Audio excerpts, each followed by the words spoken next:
Hi everyone, today we'll be talking about the Nobel Prize awarded for quantum entanglement. Firstly, these are the winners of the Nobel Prize for quantum entanglement. From left to right, they are Anton Zeilinger, John F. Clauser, and Alan Aspect. Unfortunately, the Nobel Prize is not awarded to everyone who works on the discovery, but instead to a select few who are deemed to have put in the most work.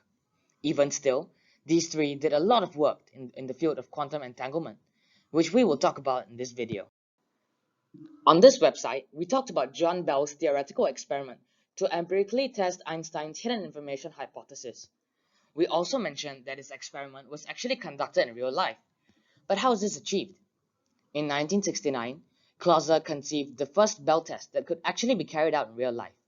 He performed it in 1972 alongside the late Stuart Friedman, who was then a graduate student.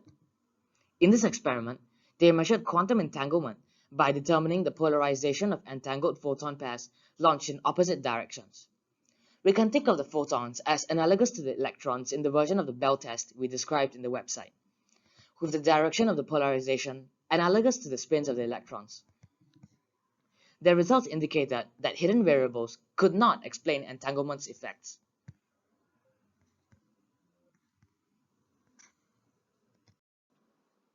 However, there were still some loose ends in this first experiment that physicists could use to propose alternate explanations for quantum entanglement.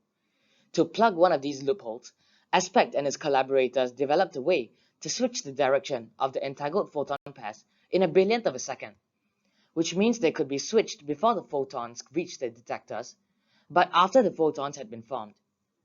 This ensured that the measurement settings that existed when the photons were emitted could not affect the ultimate result, further showing that hidden information does not exist.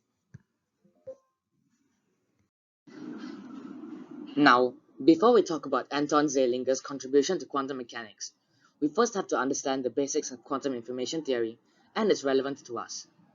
Firstly, what is information? Information, in this context, is what is something physical that is encoded in the state of the quantum system.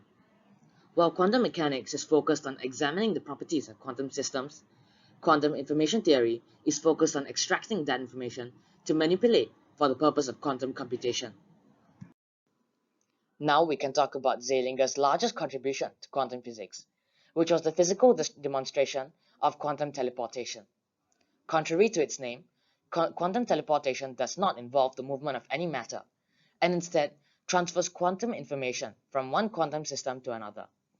So, it's more like quantum communication as compared to quantum teleportation. However, it's still very useful to us, as it makes quantum computing more physically viable. After all, using quantum teleportation, instead of having to physically move around particles, you can just move the information around between particles, making the whole field much less infuriating and frustrating. Zeilinger and his team were one of the first two research groups to independently physically demonstrate quantum teleportation. They then continued to score various other firsts in quantum information theory, including aiding in the construction of the first quantum communication satellite, Messias. This satellite was able to successfully conduct a 14,000-kilometer quantum teleportation. The future for quantum technologies looks blindingly bright. Due to the works of hundreds of physicists, including Claude, Aspect, and Zeilinger, the groundwork for quantum information theory has been firmly laid. This is emboldening institutions to pour capital into this burgeoning field, allowing for more breakthroughs in the future, including the potential for quantum cryptography, computing, and communications. We cover all of these in detail on our applications page on this website. Of course, we would be foolish not to note that this research is also allowing us to peer behind the curtain into the true nature of how our universe works, down to the tiniest detail, something that Zeilinger is keen to point out in interviews. The Nobel Prize does have many faults, such as how many fields of note, such as biology, are not even included, how only a few people can receive a prize for the discovery hundreds had put in work for, and how prize receivers are much more likely to be white men hailing for Europe or America.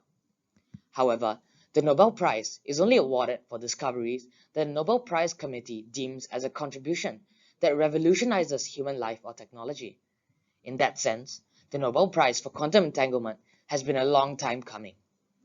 We've come a long way since the time Einstein and Bohr argued about the basics of quantum mechanics. Now that the quantum entanglement has been solidly accepted into the scientific canon, a new generation of theoretical physicists can now turn their heads to face new challenges. Thank you for listening.